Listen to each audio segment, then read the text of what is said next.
All right, welcome everyone, and thank you so much for being here. My name is Michael Fraud. I'm the Assistant Program Director at Drisha. Very excited to have everyone back for the last session of our class, What is Halakhah? The Fascinating History of an Essential Term, with Rabbi Dr. Shlomo Zuckier.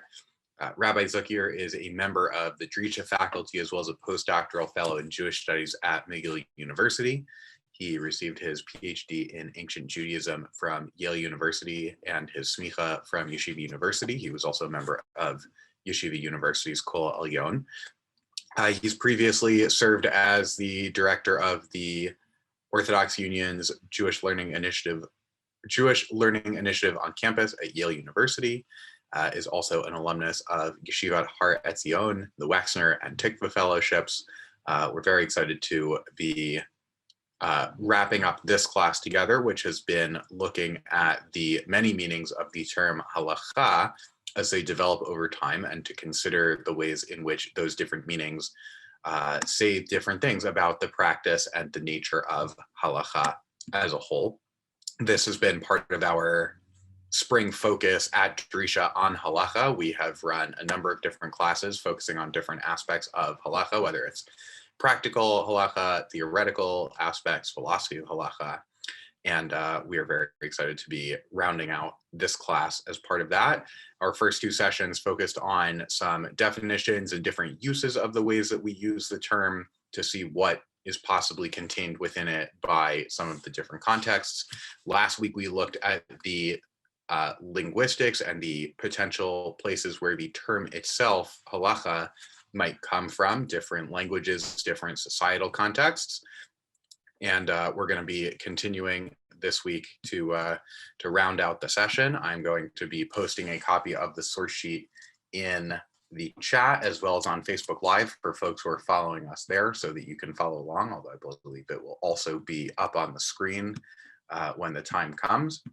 And we'll mention this again in a little more detail at the end of the session, but I do want to note that this is the last of our spring classes this evening. Starting next week, we have a number of pre-Pesach programs that we hope you'll consider joining us for, including a Yom Iyun, a Siyum for Tani Bechorot, an event on Tuesday night with a variety of people telling the Seder story in different original independent contexts. All of that information is on our website, and we'll be talking in more detail about that at the end of the session. For now, I'm going to turn it over to Rabbi Zuckier. All right, thank you very much, Michael. And as you said, this is the third of three, and I'm sad it's coming to a close, but we have a lot to discuss today.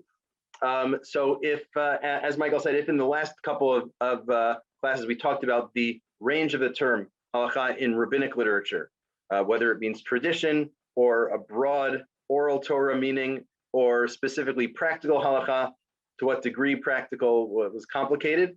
And then we talked about the origin of the term, where it comes from in terms of, does it have an Akkadian root? What biblical words does it, Hebrew words does it relate to? And does it appear in the Dead Sea Scrolls? Today, we're going to move very squarely to but we'll both be looking at the modern period and one specific question of how to apply the term.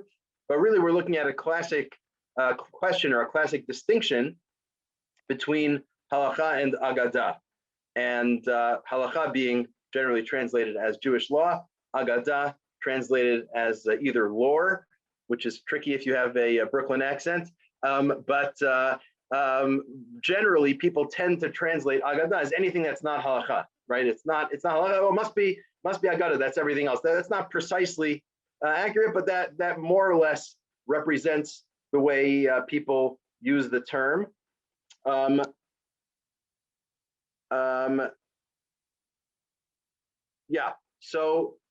we're going to be considering the question of the relation between agadah and halakha generally, and then we're going to look at one particular place where that comes up, especially in the 20th century, a bit of a debate over how to use the term. So we'll start, and I'm going to jump to the share screen. So we'll make it a bit bigger first. We're going to look at some of these sources we saw 2 weeks ago on the lists of the different areas of Torah overall. So the context is less significant here, but more that certain people are excluded from studying Torah because of ritual impurity. But once they become pure again, or certain people who don't have that limitation, are mutarin likrot v'torah b'nviim u'v'ktuvim. They can study the Tanakh, right, the 3 parts of the Bible. L'shanot b'mishnah b'midrash b'halachot u'v'agadot. They can study as well non-biblical materials of Mishnah, Midrash, Halakhah, and Agadah. And presumably Mishnah, we know what that is, right? The Mishnah, the corpus of Mishnah, Midrash, that's organized around the biblical text rather than freestanding. Halachot and Agadot, it's not exactly clear how they relate to the other sources, but presumably it's additional legal material. And Agadot, again, either everything else or stories, right? Agadot, actually timely, comes from the word Hagadot, which is like the Haggadah, right? The telling, the Haggadah, the telling of the story of leaving Egypt, and the telling of other stories as well. Other narrative materials are Haggadot, which then becomes pronounced Agadot, because some people don't like pronouncing Hayes. It's true in Israel today also, right? You go to Yerushalayim, people don't pronounce their Hayes. So Haggadot becomes Agadot. In any event, so that's part of your corpus. Or you look at another source, this is maybe a longer list of Rabbi Yochanan ben Zakkai, all the things that he studied. It's a long list. Mikra, Mishnah, as we said, Bible, Mishnah, Talmud, which is analysis of the Mishnah. Again, Halachot v'Agadot, legal and narrative materials. Dikdukei Torah, v'dikdukei Sofrim, different grammatical aspects of understanding the Torah, and it describes Kalim v'Chamurim, arguments from Kal v'Chomer, of arguing from smaller to the greater. They wrote Shavot, comparisons between texts, Kufot, interpolation, gematriot, numerically based interpretations, etc. Conversations between angels and demons and palm trees and various parables. These are all the things that he studied. But again, central among them is this duality of halachot v'agadot. And notice how agadot apparently doesn't encompass all of these other things, right? They're different genres or subgenres at least. So Agadot seems to, even though it's often used in the general sense, it can be broken down into other things, but let's not dwell on that. There's the following source number 3 here, will not just tell us the different genres of Halakhah and Agadah, but will actually instruct as to how one should relate to them. So look at this. Davar Acher, another interpretation of the phrase Kim Shamor Tishmerun, right? For if you surely guard this Torah, and the repetitive language, Shamor Tishmerun, if guarding, you guard. Shema Tomar, Hareini Lamed, Parsha Kasha, Maniach Zakala, you might think, I'll study the complicated things. They're more interesting, they're more challenging. I'll ignore the easier parts of Torah. Talmud Omar, Kilo Davar Reiku Mikem, it's not an empty thing from you. It's meaning it shouldn't be, you shouldn't see any part of Torah as empty. You shouldn't say this part of Torah is not worth studying because it's not challenging enough or not interesting enough. Sha'atem omrim reikanhu, right? You shouldn't say that. Rather, right? It's rather your life. Torah is your life, meaning all aspects of Torah are worthy of study, are worthy of incorporating into your life. Shelo tomar, lamaditi halachot, dayai, or dai. I've studied the law, that's sufficient. Don't say that. Talmud lomar, mitzvah, ha-mitzvah, kol ha-mitzvah, right? The next verse, kol ha-mitzvah, every commandment that God commands you, you should make sure to do. But the language it's a little repetitive. It doesn't just say mitzvah, commandment. It doesn't just say ha-mitzvah, the commandment. It says kol ha-mitzvah, every or all of the commandment. So it's a triple language there. And therefore, we see from here, limod, midrash, halachot v'hagadot. Right there you see the hagadot with the hay. Because of the triple language, mitzvah, ha-mitzvah, kol ha-mitzvah, you need to study 3 different things. Midrash, right, exegesis, and studying the biblical text and deriving things from it. Halachot, legal teachings, and hagadot, these other narrative teachings. V'cheinu omer, similarly, it says, Kilo halechem levado yichyeh ha'adam, a person does not live by bread alone. Ze midrash, okay, that's midrash, that's the bread, that's the biblical interpretation is the basics. Ki al kol motzah fi Hashem, rather a person lives by what comes out of God's mouth. Elu halachot v'hagadot.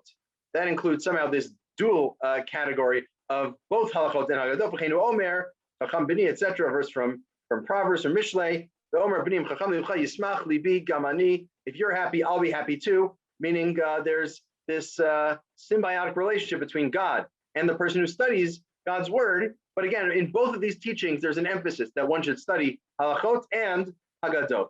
And we shouldn't say, notice how the thing where the point that that's being rejected here. You might say, I'll study halakha, but not agadah. I'll study the legal materials. Who needs the rest? Right? Notice how it's not the other way around. No one's saying, I'll study the stories, the narratives, and what do I need the law for? Right? It seems pretty clear. Again, this is Sifrei. This is a rabbinic text from the 3rd century CE. Right? It's very clear.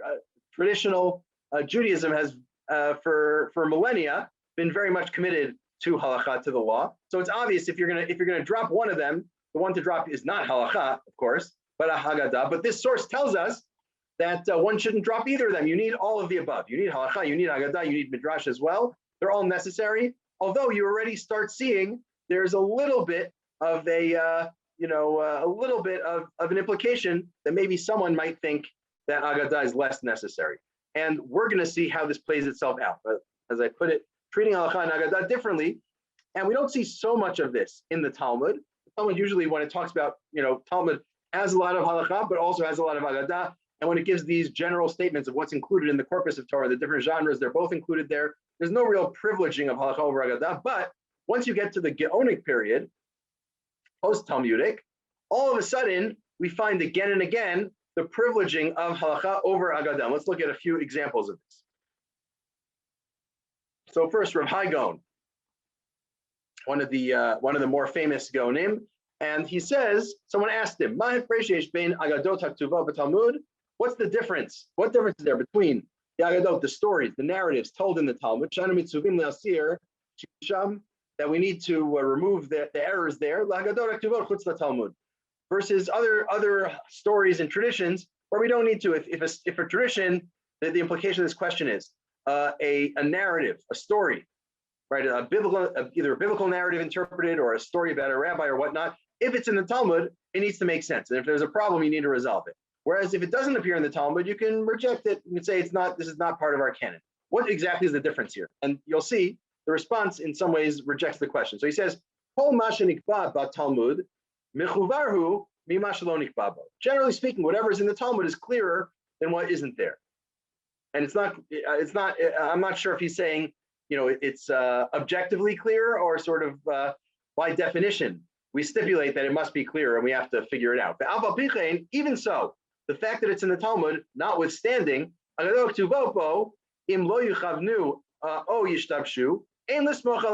still, despite the fact that we find the Talmud's very authoritative for all things, still, agadot, these stories that are in the Talmud, if they don't really make sense, or if they seem that they're corrupted in one way or another, let's say textually corrupted, you don't need to rely on them. You can say, it's agadah and it doesn't really matter. It's not like a halakhah is the implicit point. Hiklalhu ein somchim al agadah. We have a rule. We don't rely on agadah. It's not authoritative the way that halakhah is authoritative.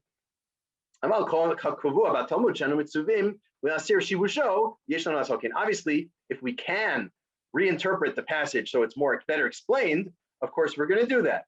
But it's not absolutely, if you can't, that's not a problem. Right? Presumably there's something there. The rabbis put it in the Talmud for some reason. So try to understand it, try to clarify, try to reinterpret if there's a problem. But at the end of the day, it's not really authoritative at the end of the day. If you can't find a way, right? It's like something that's not halakha, meaning it's not halakha, it's not authoritative. There's no problem with waving away an agadah that doesn't make sense. And of course, if it's not in the Talmud, then even less so. There's even less of an impetus to explain it. So it sounds again, he's not totally saying that agadot have no value. He's certainly not saying that. But what he is saying is, in agadah, a story you find in the Talmud, you can't really make much sense of it. It doesn't really have a clear message or lesson, or it seems problematic. You can just say, this is not authoritative. It's in the Talmud, sure. We'll try to make sense of it if we can. If we can't, it's not authoritative, no issue, just wave it away. It's a pretty extreme distinction here between this and halakha. Obviously, he doesn't even need to say, if you find the halakha and you can't quite understand it, too bad, right? It's the halakha, it's binding. It's the Talmudic halakha. That's what Jewish life for the Gonim was all about, was following the Talmudic Halakhah as interpreted by the Geonim. So this is already one very big difference between Halakhah and Agadah. And Rav Shvira, another one of the more famous Geonim, says similarly, Al Inyan HaAgadot, regarding these stories, these narratives, Hani Mili Denafki Mi Psuke Umikrai Midrash V'Agadah Umdana Ninhu. So anything we find, all of these different interpretations from verses or midrashic passages or agadot, whether we're talking about stories or interpretations of biblical stories, all of these things, they're umdana. It's a guess, it's an estimate. It's not precise. What the rabbis are telling us in agadot it's not precise. Lachein ein somchin al agadah. We don't rely on agadah. Similar language to what Rav Hai said. Ve'amru ein lemedin min ha'agadot. And also, they said we don't study from the Agadot. Of course, that doesn't mean that one shouldn't study them, but the point is they're not authoritative. You can't study them in the sense of deriving authoritative conclusions from them. And I guess it's not saying you shouldn't study. It's saying you shouldn't study from it, right? You shouldn't draw conclusions. Although the truth is, there's, especially in the Gaonic period, there is less. It seems like there was less study of Agadot than halachot, which makes some sense if you're thinking practically, right? You need to study the halachot to know what to do. Just the Agadot, you don't need to study. It's good to know them, but it's not like, what am I going to do at the Seder night? You need to study the Agadot. No, you need to study the halachot for that. And if you look in the Rif came at the tail end of the Gaonic period, Rabbi Yitzchak Alfasi. So he basically, his main work is a Cliff Notes is not the right term, but it's a summary. He cuts out the most important, so to speak, parts of the Talmud, the conclusions, the main teachings and conclusions, and he cuts out everything that's not necessary for getting those basic bottom line conclusions and understanding what's going on. So you have a back and forth, a shakavataria between the rabbis. Well, I think we should believe this is prohibited because of this source. I think it should be permitted because of that source. They go back and forth. They bring multiple sources. He'll just cut that all out. And I'll say, this rabbi said it's permitted, this rabbi said it's prohibited, we rule it's permitted, or something like that. So if you look in the Rif, he systematically cuts out Agadot from his work because it's not necessary. And so his work, and many people, instead of studying the Talmud out of the Talmud, would study the Talmud in the short form, out of the Rif. So everyone who studied the Talmud out of the Rif just didn't have those Agadot. Just a recent example for people who do Daf Yomi, is a lot of the material on the Shadim, on the demons, in the end of Psachim, if I recall, the Rif just leaves it out because it's not halachically binding in his view. That's not even obvious that that's not halachically binding. But he decided it's agadah, it's not halakha, it's not pure halakha, and therefore it can be cut out. So back in Rav Shvira, Rav Nachken mehem mashe mitchazek min haseichel umin hamikra nikabel mehem ve'ein sof v'tichla la'agadot. So whatever things we can conclude from them, whatever makes sense to our mind, whatever makes sense from the biblical text, we should certainly take. But there's no real end to it. There's no real conclusion from it, and it's not really binding in that same way. And that's the view of the Geonim. Another related point, the whole question, there's this apparent teaching about how an Am Haaretz can't eat meat. Someone who's not knowledgeable in Torah can't eat meat because there's a certain worry about how the food was produced. Leaving all that aside, what does I forgot which of the Geonim this was, it's in Shiva Geonim, his response on the topic, and he says, Ein elu divrei halachot isur ve'eter shetzrichim lomar behen halacha o eina halacha. This is not the sort of thing, a halachic issue, an issue of law, where you need to decide, is it a halacha or not? Ela divrei mutar, these are all things within the realm of permitted, or maybe, I was wondering, maybe that's a copyist error, maybe it should be musar, but fine. It's about the laws of how to live life. It's about how to comport yourself. It's not a real halachic thing. This is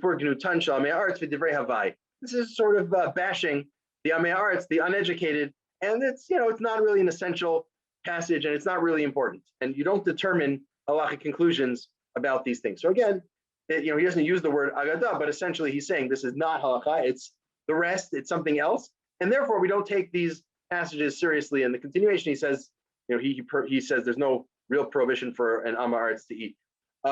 So again, consistently, we've seen throughout these Gaonic sources this idea that there's a privileging of halakha over Agadah. And Agadah is not binding. We don't really learn things from it. We don't need to draw conclusions from it.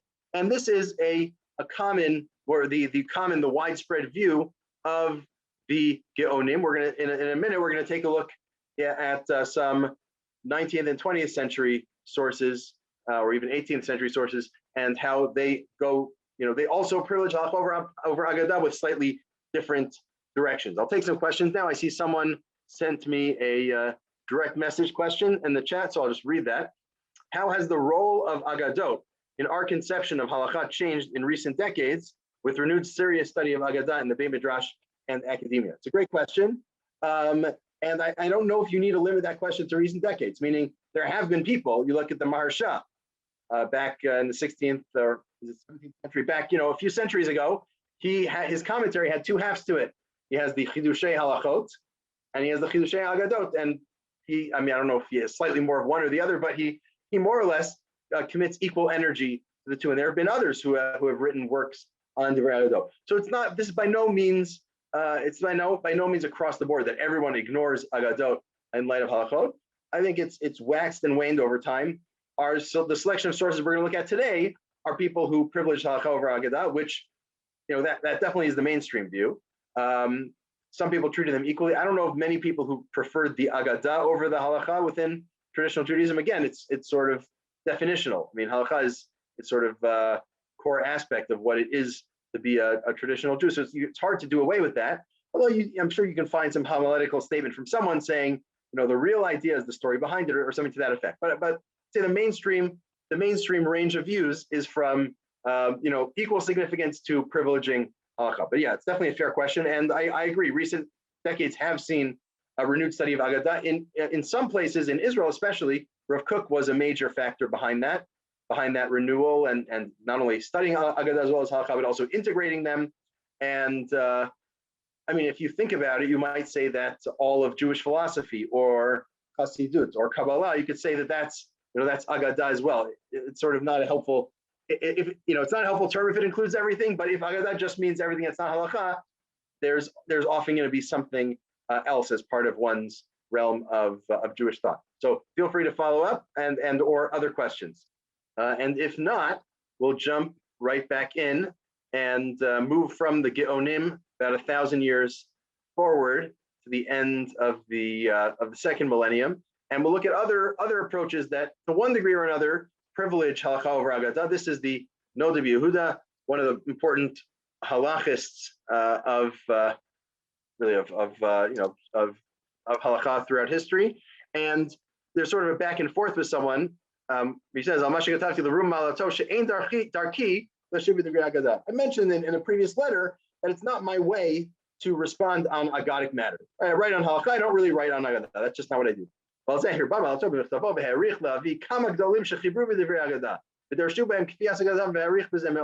responded, sir, his greatness, right? You responded and said all of these great rabbis who wrote on Agadah, and I assume I didn't look at the other letter, but I assume the Maharsha is among them, as was just said, right? There are many great rabbis who wrote about Agadah, and his response is, I'm not going to read the whole thing, but jump to here. He says, Aval, all I said is that I don't respond about them.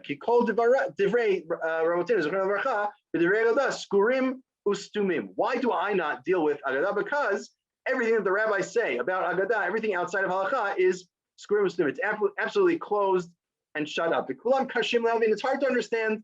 What do I know? I'm just the Nod of Yehuda. What do I know about Agadah? I don't understand it. Once you start trying to understand it, it's infinite. You'll never finish. You'll never get the right answers. Right? I have communal responsibilities. I need to make decisions for people. I have practical issues. If I have to respond to practical issues, Halakha is practical, Agadah is not practical. So both because it's hard and because it's not practical, I don't do it. Not that one shouldn't do it. There's a lot of wonderful people who do it, and it's great, but it's not central to me. Right? So again, this is not a fundamental privileging of Halakha over Agadah, but in practice, what it means is the great mind of the Nod of Yehuda is occupied, I don't know, maybe 90%, 95%, he did have some place where he deals with it, but overwhelmingly occupied with Halakha rather than Agadah. He even quotes back and forth in the Talmud between different Rishonim, and he says Misayim Harashba Shebemet Kushin Atosva Ein Maturetzet Ela She'em Mitashvim B'Divrei Agadah. The Rashba has goes back and forth with Tosfot about a certain Talmudic discussion. We're leaving aside exactly what it is. It's actually Purim related, so it was timely. But he says Ein Mityashvim B'Divrei Agadah. We don't need to resolve Agadic issues, even if you have a question about how the Purim story worked out and whatnot. Okay, so we didn't resolve it. That's okay. We don't know the answer about what exactly happened. There's no problem. It's not practical. So the Noz Yehuda, for him, it's less of a principal distinction between the two and more just practically. Number one, practically, it's harder to study Agadah, less clear cut. Number two, you need to make practical decisions. That's what Halakhah is about. Agadah, what was the nature of the marriage between Esther and Achashverosh? Okay, if you don't get the right answer, it's not such a big deal. So that's another version of privileging one over the other. And now here, the Shut Lahoros Nasan from Rav Nasan Gestetner, who lived 20th century into the 21st century and wrote this important work of response. In one of his introductions, he sort of goes through a bunch of different earlier views, but mostly 20th century views that also, or some earlier as well, 19th, 20th century, that privileged Halakhah over Agadah as well. So let's take a look at this. And he says, he quotes the Sefer Netivot Olam. He says, Torah shi lahorot hamaseh ki ikar Torah, v'al zeh ha'olam omed. Right, the world stands for the Torah. What part of Torah? The practical Torah. The Halakhah, that which is practical, not the theoretical, not the Agadah. Ikar Torah kasher hu more halacha l'maisa. That's real Torah. Real Torah, the most essential Torah is Halakhah. That's one. Who was Sefer Likutei Marim LaRav Tanya. This is the Alter Rebbe, the first Lubavitcher Rebbe. He quotes him as saying, he writes about this at length, about clarifying how to resolve Halakhah. And he says, the Kol Divrei Torah, Uvifrat, Dvar Halakhah, every part of Torah, and especially Halakhah, he nitzotz me'ashchina, it's a spark of the Shechina, of the divine presence. Shehihi Dvar Hashem, that's God's word. God's word comes from the spark. Torah is black fire and white fire. So it's all the same thing. It's an aspect of God that's all of Torah, words of Torah, but especially the Halakhah.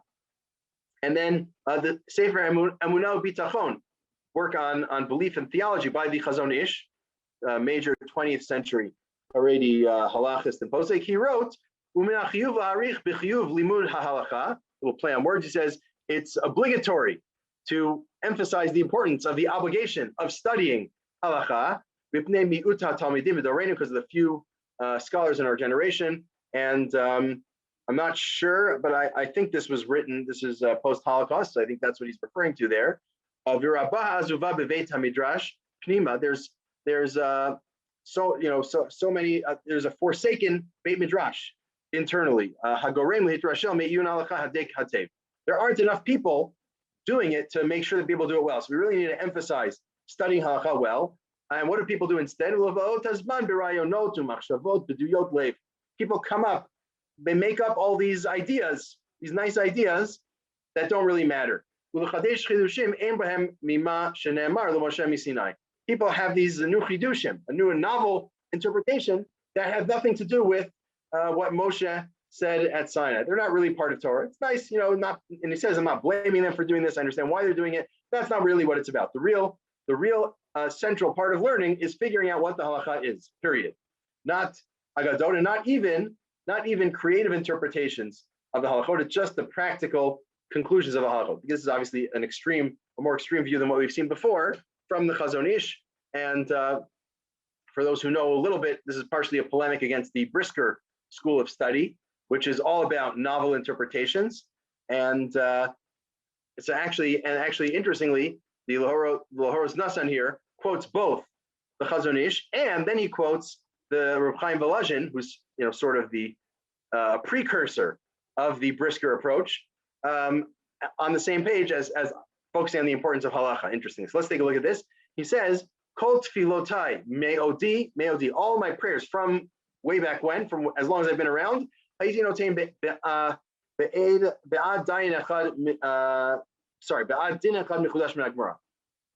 always been praying to have one chiddush, one new interpretation of the Gemara. That's correct. That's my greatest prayer.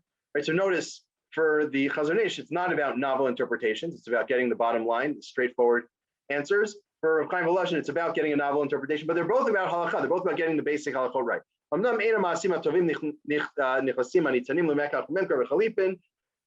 Fine, he's a little poetic here. Right, these aval ptach b'mashal piv she'edach hagam limsor nafsho le'iyun halacha u'biru adin min hagmara shezo avodah yoter ahuva lefanav yitzbarach. Why do we have all these stories? These stories in the Talmud. They're these nice things, but he says they're not really anything of substance. They're not nichasim nitanim lemekach u'memkar. He's using a parable. They're not.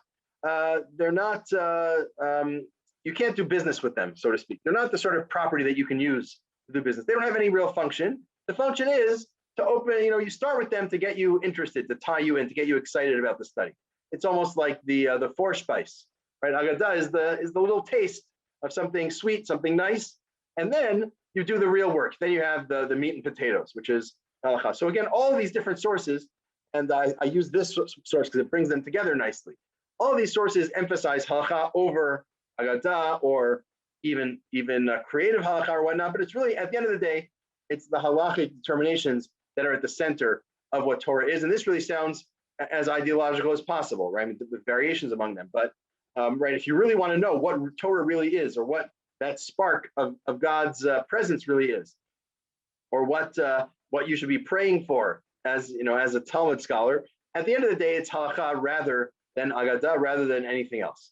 So again, not that there aren't counter voices. There certainly are, and people who encouraged studying agadah alongside halakha equally, or maybe a bit less, but certainly that encouraged it as well.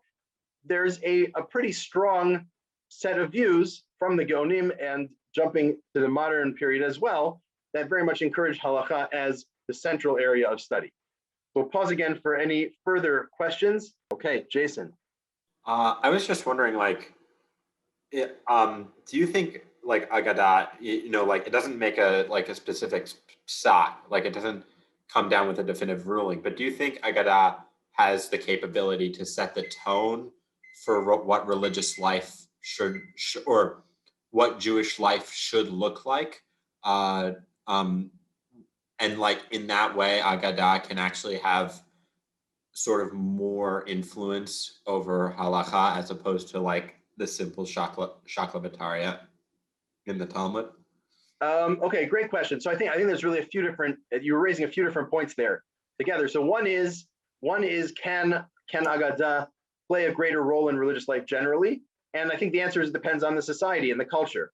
You look at other religions that don't have halakha, so for them it's more or less all agadah, or mostly agadah. Right, there are some rituals and some basic standards of conduct, but most religious texts, I think, outside of Judaism, certainly most religious texts you would categorize, if you had to, as agadah rather than halakha. So yeah, definitely it's possible for them to have a great impact. To what extent that exists in Judaism, it depends on which society you're talking about throughout history. I think if you go to, if you looked at the shtetl that the Nod Yehuda was the rabbi of, and you said how much does agadah relate to things, I don't know. Maybe it would depend. Maybe for the elites it was more halakha, and for the average person, the agadah were driving these. I don't know. It's an interesting question. You really have to look at it in each society. But certainly among the elites, among the literary elites, those who are writing within these traditional texts, halakha is centered. To some extent, it depends, as we mentioned before, on how you define agadah. If you include philosophy and Kabbalah and all those things in agadah, then you all of a sudden have a much broader corpus. But if you think agadah is more or less things that appeared in the Talmud, interpretations of biblical stories, rabbinic stories, offhand statements about how the world works, those seem to have had significantly less of an impact throughout Jewish history than the halachot. Because Jewish philosophy, you can find Talmudic passages that relate to them, but a lot of Jewish philosophy has come not directly from the Talmud. Let's say for the Rambam, a lot of it came from Greek philosophy, from Aristotle, mediated through the Arabic translations that the Rambam was using. So I think it depends on that. And then you also mentioned that question of whether agadah affected halakha or affects halakha, and the answer is definitely yes. The extent to which that's true, it really depends. So I think probably people would disagree on the extent to which and it affects it and the context in which it does that. But yeah, there's a few people have even written on these different issues on how Halakhah and Agadah commingle and affect one another. There's a couple of few academic or semi-academic works on that in recent years. Happy to give you references if you want. So yeah, I think the answer to everything you said is yes, to a certain degree, and that varies widely. But all good points all around. Any other questions? Thank you for not giving me the vague answer. Well, yeah, it wasn't quite specific, but it also wasn't vague, right? I told you all the places where there was fuzziness. So yeah. Okay. So let's jump back to the handout. And now, having done our mini survey of at least some of the views on Halakhah and Agadah and how they relate, let's look at our test case, our test study, which is going to be, as I called it, an Agadah that's called Halakhah. And we'll see what happens. It's going to be a little uncomfortable. It's going to be a little unusual. So, so this is the Sifrei B'Midbar, the 3rd century Tanaitic Midrash on B'Midbar that for whatever reason jumps back to talk about the story of the interaction between Esav. It's Pesach related, the Derech Rechokah, but it jumps back and talks about the relationship between, or the meeting between Yaakov and Esav. It's talking about words with dots on them. So it says as follows: Kyotibo, similar to what we said about what words with dots on them. It says Vayishakehu, right? It says that Esav kissed Yaakov, Vayishakehu, Nakud alav, but it has dots on the word Vayishakehu. What does it mean to have a dot on a word? Usually it means you should erase it or you shouldn't take it seriously. So how do we understand that? Nakud alav shelo nishko b'chol libo. First interpretation is, yeah, Esav kissed Yaakov when they met, right? They met on the road. They were going to have a fight, and then they embrace. Esav kissed Yaakov. So the truth is, he kissed him. He was, doing all the right things, but he didn't do it wholeheartedly. Deep down, he really wanted to, he still wanted to hurt Yaakov. He still was upset at him. Rav Shimon ben Yochai Omer, a different view, that not that he kissed him half-heartedly, but rather, what does Vayishakehu with dots on it mean? Halakhah, right? It's a teaching. It's a halachic teaching. Vayadua, it's known, she'esav sonei liYaakov. We know that Esav hates Yaakov. Not only do we know it as a legal matter, apparently. Ella nefchu rachamav be'otashaun shkoko b'chol libo. Rather, the dots are on the word. That shows there was some sort of miracle. He kissed him, and he even kissed him wholeheartedly, but it was only through some miracle. Really, he wanted to, bite him or kill him or whatever it was, and it happened miraculously. But for our purposes, this line is what's underlined here is most significant. Rav Shimon ben Yochai says it's a halacha, that it's known that Esav hates Yaakov. Now that doesn't sound like a halacha usually, right? You look in Shulchan Aruch, right? You look at any code of Jewish law. There's not going to be a passage there saying Esav hates Yaakov. I don't even know what that would mean, right? How does that work as law? It's not regulatory. There's no obligation tied to it. It's a fact about the world. This is classic Agadah, right? It's a biblical interpretation. It's telling you things about the world. It's not legal. So why do we use the word halakha here, number one? And of course, I'm sure people feel a little uncomfortable about this. Why would there be such a focus on Esav hating Yaakov? Does the fact that it's called halakha mean more than just the biblical Esav hates the biblical Yaakov? Maybe it means something more long-term than that. And building on this, if you look at Rashi on the relevant verse, Vayishakehu, Nakuda Lav, Rashi says there's dots on the word. Quotes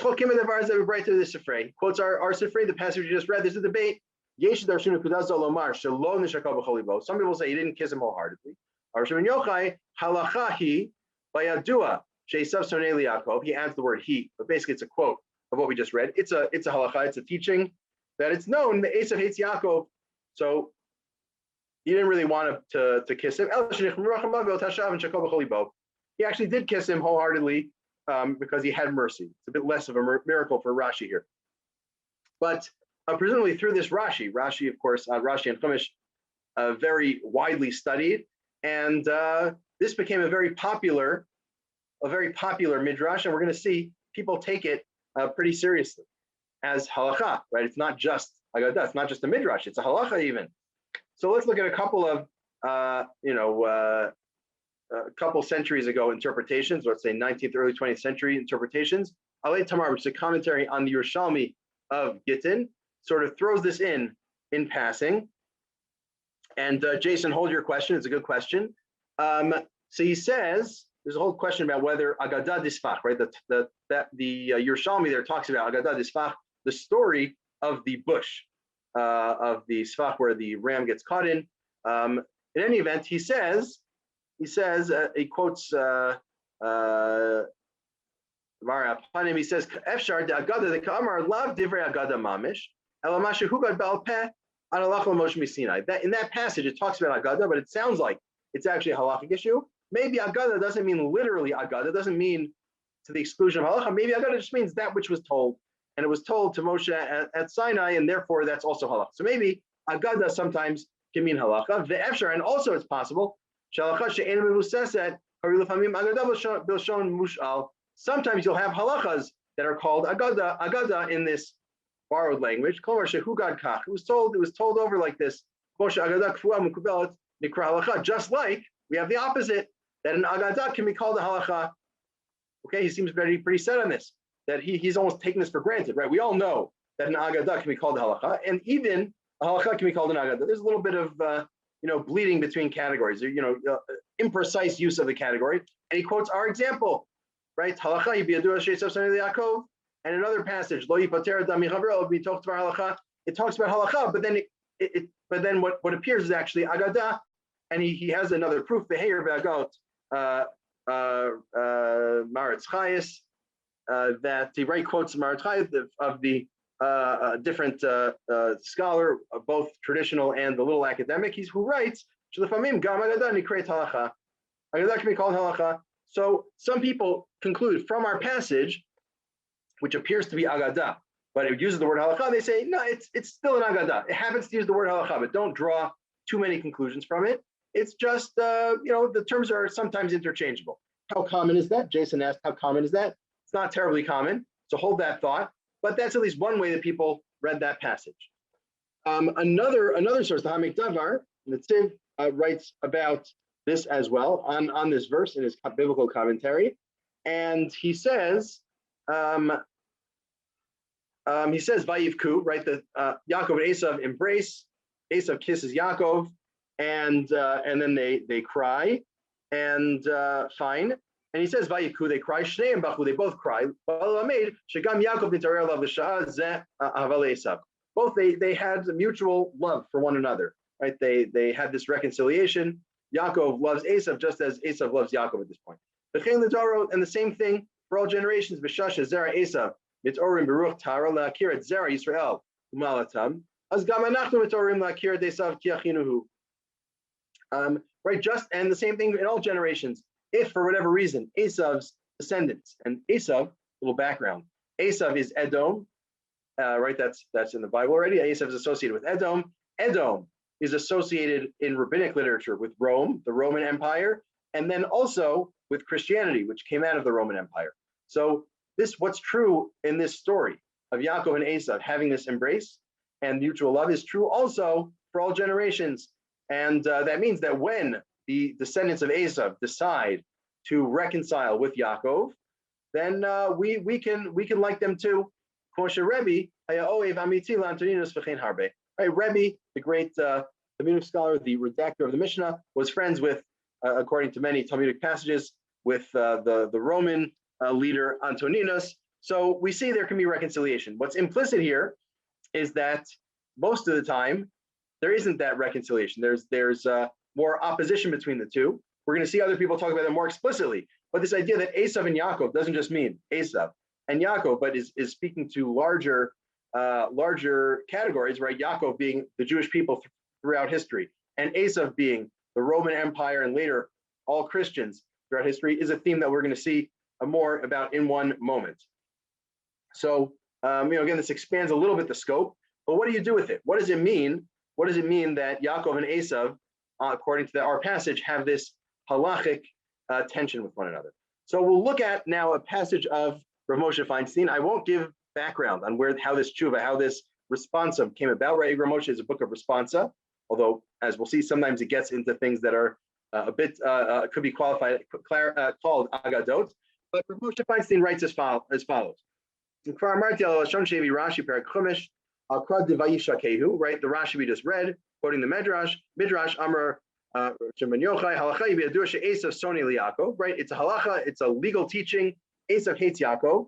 Right? The question is, what does that do with halacha? It's not a legal teaching. Scroll down. So why you call it halacha?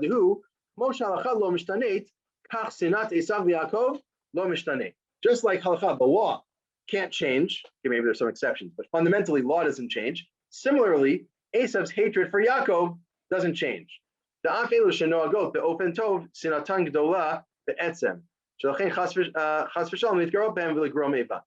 Even, and it sounds like he's talking not just about Edom, not just about Rome, not just about Christianity, but even all Gentiles, arguably. It sounds like he's saying something in that direction. Even those who treat us well, who relate to us well, they have a deep-seated hatred. That's part of their essence. Right? It's part of this halacha. It's this absolute rule. And therefore, we have to be extra careful. We can't provoke them. We can't cause any enmity, because fundamentally, every Gentile hates every Jew. How does he know that? It's because of the word halakhah. It's a legal teaching. It's not just Esav happened to dislike Yaakov. It's part of Esav's nature. And Esav represents maybe the Christian world, maybe the whole non-Jewish world.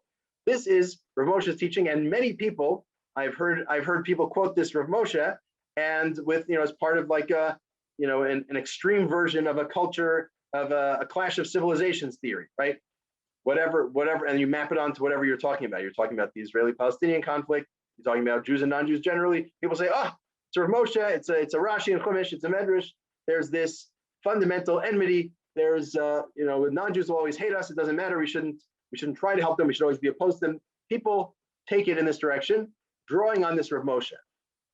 Now, one thing that they don't necessarily appreciate is the context of the Rav Moshe here. So what's Rav Moshe talking about? We're not going to read this inside, but the question was, we'll just look at the header. Im mutar litboa sarei medina b'fnei shoftim b'medina acheret. Is it permitted, or is it permitted for government ministers to sue other judges in a different state? What's really going on here? The backstory is there was a group of the British schools, the British Jewish schools weren't getting funding from the government, or weren't getting sufficient funding. And the question was, and this was in the 70s, the question was, should the Jewish community, sue the government for unfair treatment, comparing, Jewish schools to other parochial schools in England to try to get funding? That was the question. And Rav Moshe's view was not to go forward with the lawsuit for the reason that we just read. But the reason he said is there's this fundamental enmity, and you should be very, very careful before suing someone, before being litigious like that, because it's likely to provoke. Right? So I think context is very important here, because generally the way people redeploy this Rav Moshe is precisely for the opposite purpose, right? To use it to say, we need to fight we need to fight against group X, or we need to stand strong against them.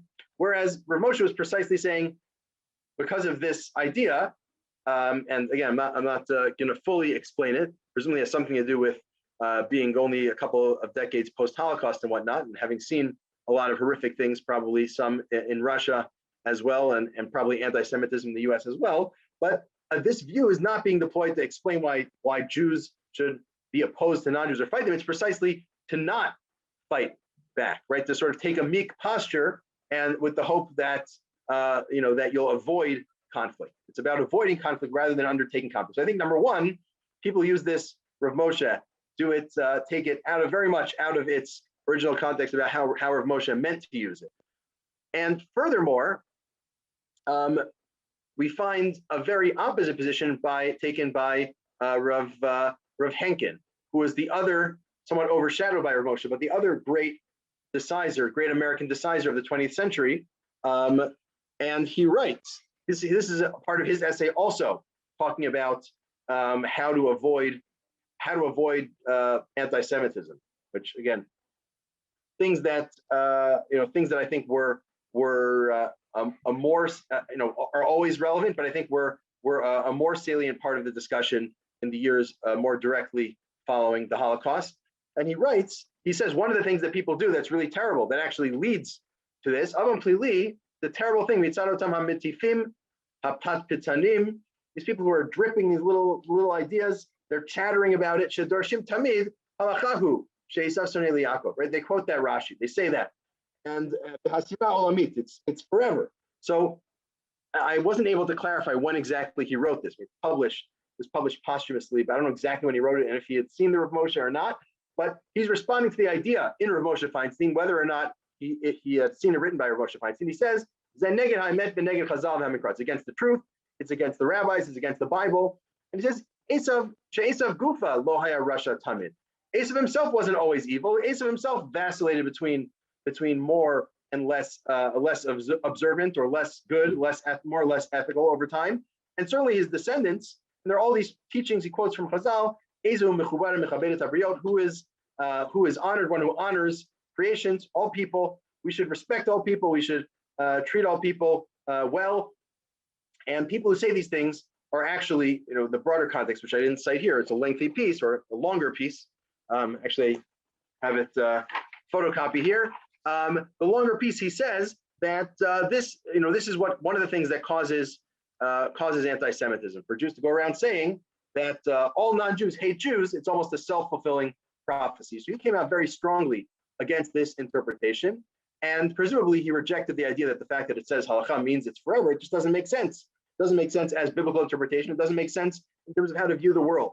That's really pushback of a different sort, right? Again, not first I argued that Rav Moshe, the whole point of this is not to lead to people being more anti-Gentile, but precisely to avoid conflict. And I think Rav Henkin would say even so, what Rav Moshe said is not agreeable to him. And I don't know if this is. I think some people, again, many people have deployed the Rav Moshe in ways that let's say certainly Rav Henkin would see as counterproductive. But here's an interesting piece. Dov Hibbert, who's currently a Haredi law professor, an interesting character in Israel. So he says, Halakhah Esav sonei liYaakov. Azma, he has an article. It's a halacha that Esav hates Yaakov. So what? It's not a big deal. It's true. We're not going to read it inside. He says basically, it's true. Esav hates Yaakov. Esav hates Yaakov. What that means is people only care about their own. There's no Jews. Jews only care about Jews. Non-Jews only care about non-Jews. There's no reason to assume that any non-Jew cares about a Jew in any fundamental way. We have to work with them. We should work with them. We should treat them well. But don't assume that there's any deep bond there. That's his take, and he quotes. Where is this? Rav Shach. He quotes all the Haredi Gdolim of the previous generation. Rav Shach predeceased this article, but his argument is, essentially a political. Everyone takes care of their own. There are no deeper connections than that. That's the whole teaching here. There's nothing beyond that, and this shouldn't dictate our politics, and this shouldn't be a central teaching. That really we should just treat everyone well, and we shouldn't use this. So I found that interesting because, even this is a take of even people who accept the principle of halakha Esav sonei liYaakov, Esav hates Yaakov, still are trying to play it down as well. He says the Rambam says that a Gentile who follows the 7 Noahide laws goes to heaven, is a good person. So he's trying to minimize it, interestingly, while also accepting it at face value. That's another interesting angle that some take with it. But I think maybe certainly the most convincing angle to take, and one that I think ties into our question of halakha versus agadah the most, it appears in an article by Rav Elijah Min, also a law professor, and his article is about halakha she'ena halakha, right? Things that are called halakha but actually aren't. And one of his sections is on our very topic, halakha biyadua she'esav sonei liYaakov. And we're not going to read this inside either, but he reads the passage and he talks about how people understand it. And what his point is, his main point on this section is, if you look at the parallel text in the I forget which parallel midrash it is, the Yalkut Shimoni, I think, which has the same passage, except it says something slightly different. Here, we'll read it right here. He kissed him, he didn't kiss him wholeheartedly. Rabbi Shimon ben Yochai Omer, is it not known that Esav hates Yaakov. Now notice the difference. It doesn't say Halakhah, it says Vahalo. And if you think about it, the word halo versus the word halakha, it's very, very similar. Just basically a kaf is missing. If you take out the kaf, you stick in a kaf, you have the word halakha spelled with an aleph at the end, as it's sometimes spelled. Or maybe it was a kaf hey. And he suggests, I think very convincingly, and others, if you look in the most scientific, up-to-date edition of the Midrash Halakhah, they change this as well. It seems that this is what happened. The original text was the halo. Is it not known that Esav hates Yaakov rather than halakha? It would be extremely unusual to say that there is halakha, both for reasons of syntax and grammar. The grammar is odd. We didn't get into that. But also, as we said, halakha is halakha, agadah is agadah. It's very unusual for there to be this crossover. And that's the argument of Shlomo in this and other cases. He finds a few cases where it says the term halakha, where it seems to be talking about agadah. And in each case, he says either it's a textual error of transmission of some sort, or the term is not being used literally. But he says, right, the word halo became halakha, and this is all just a story of an incorrect textual transmission. Really an interesting way to get out of this. But it's not, this is not apologetics. This actually makes a lot of sense in terms of what halakha means. As we spoke about, halakha is law. This idea, Esav Sheni Yaakov, is the furthest thing from halakha. So among the different responses, we'll just quickly survey the different responses to the idea that halakha is that halakha Esav Sheni Yaakov. The different approaches. Some are to say, yeah, there's a little fuzziness. Halakha sometimes means agadah. Some take a strong stance and say that halakha means that it's forever true. There's the Esav hating Yaakov will be true for Esav and all his descendants and can be unchanged. And different ways of deploying that to different ends, to pacifism or to fighting back. And then some reject that and say, no, that's not what halakha means. It's not true. We can't possibly say that it's forever true that Esav and all his descendants hate the Jews. Even Esav didn't always hate Yaakov, and it really depended on what time you're talking about. And we saw people who accepted it and played it down a little bit. But finally, and most convincingly, and obviously resolving any moral issue one might have, is it's just a question that Esav Yaakov, doesn't Esav hate Yaakov? And if so, why is he kissing him? And the answer is he was overcome by mercy. Right. Another problem this solves is for the Rav Moshe Feinstein reading, you have this strong formulation of halakha. It's unchanged that Esav hates Yaakov, and then the literal next words are except on that day when he kissed him, and apparently he did like, right. So it doesn't really, even in terms of content, there's an internal conflict there that this resolves as well. It's not halakha biyadu, it's halo biyadua. And getting back to Jason's question, is this the only time a midrash is called halakha? It's not the only, but it's one of a very small number. And this one is actually not, right? It's we should cross it off the list because it seems to actually have been a textual error. So I think this was an interesting survey. We're going to take questions now. But I think one thing we saw in the range of responses, and obviously we didn't get all of them, all the interpretations, but some people say the fact that you call an agadah halakha makes it stronger somehow. Some wipe away the difference, and some say no, there still is a strong difference between halakha and agadah, and this text actually doesn't say halakha. It just says halo biyadua, and that solves the problem as well. So happy to take questions. Hopefully we've learned a little bit about the relative weight of halakha and agadah throughout Jewish tradition, and through this very interesting test case, different ways of resolving this anomaly, where halakha sounds like, where something sounds like it's called a halakha apparently, but really is an agadah. Okay, so questions if there are any. Could it, like, I remember in the first session we talked about how halakha indicates something that's like passed down, and like that's like halakha, as opposed to the word din, right? Halakha means something passed down, like a Masoretic tradition. Couldn't halakha in the context of the midrash make a little bit more sense, particularly if it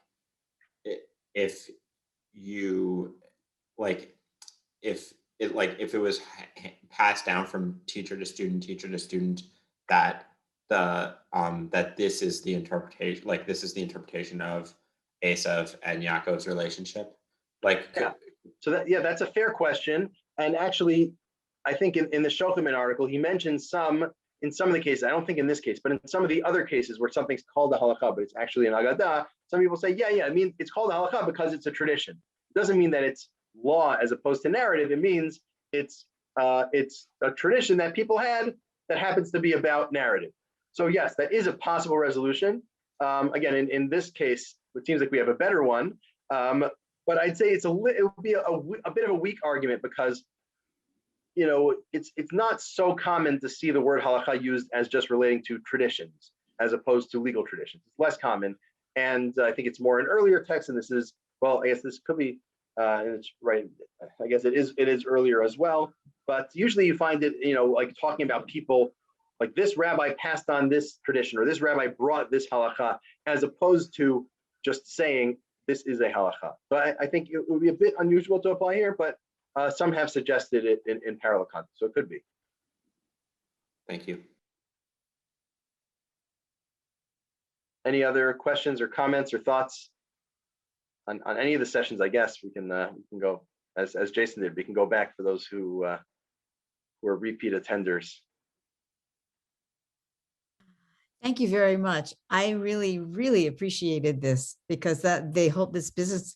I mean, I only learned it the one way, halacha, and I immediately pushed back. I thought it was stupid. You can't legislate feelings.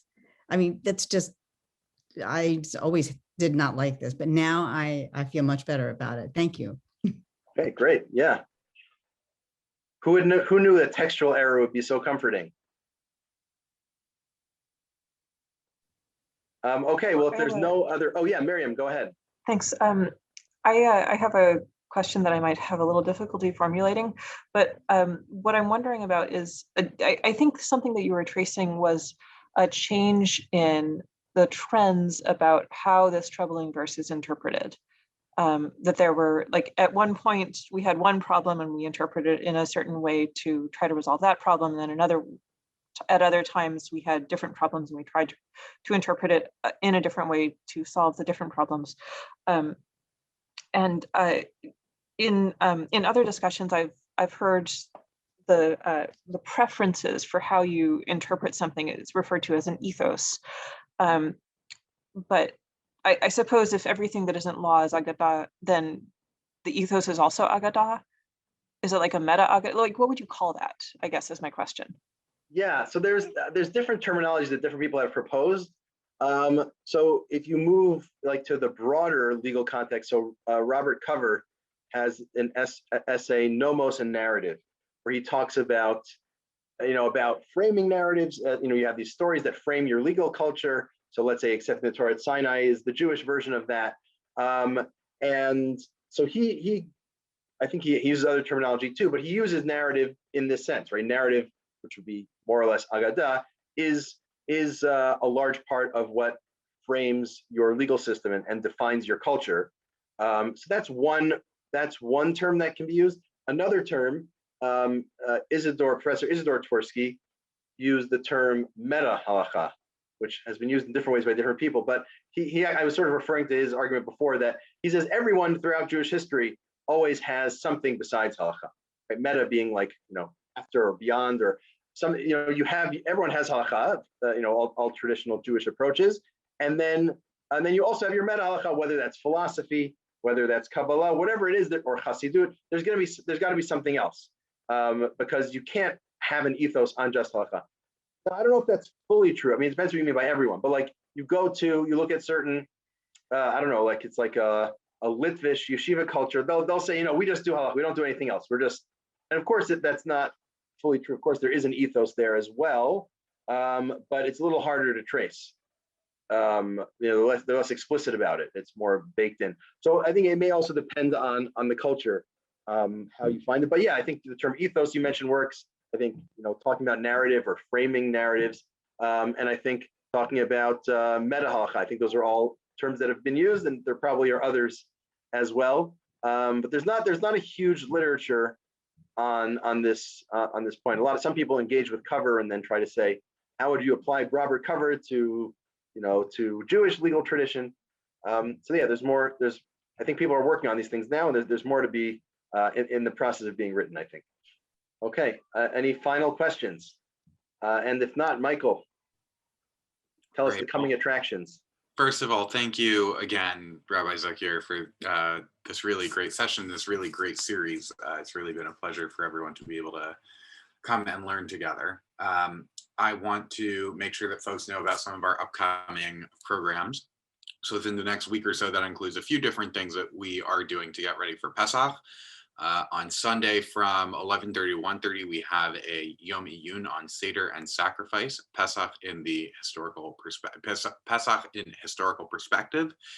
We've got two sessions. We have Adoption or Resistance, the Structure of the Seder and the Greco-Roman Symposium with Dr. Yair Furstenberg at 11:30 Eastern, and Remembering the Korban Pesach in Masechet Pesachim and in Ancient Jewish Sources with Yedida Koren at 12:30.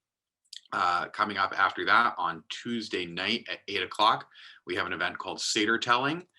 Before the standardization of the Haggadah, it used to be people's practice for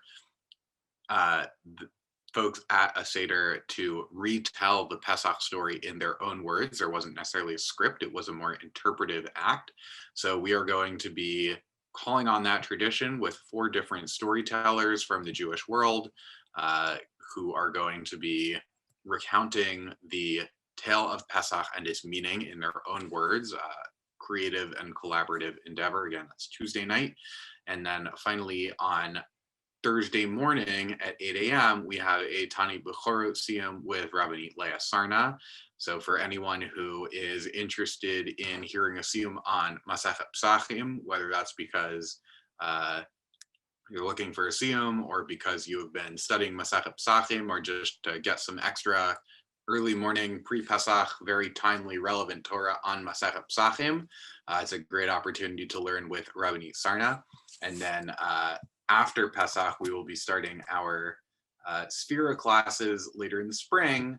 The theme of those is perspectives on plague. We have 8 new classes that are scheduled to happen between Pesach and Shavuot.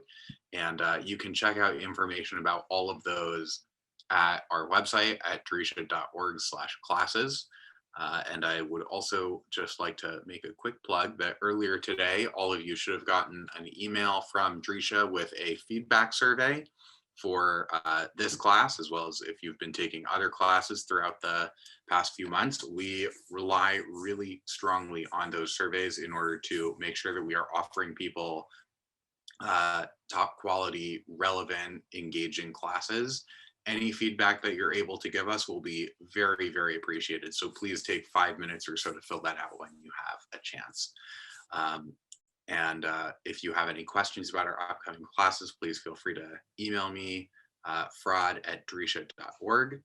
And again, thank you so much to Rabbi Zuckier. Thank you to all of you for being here, and a Chag Kasher V'Sameach.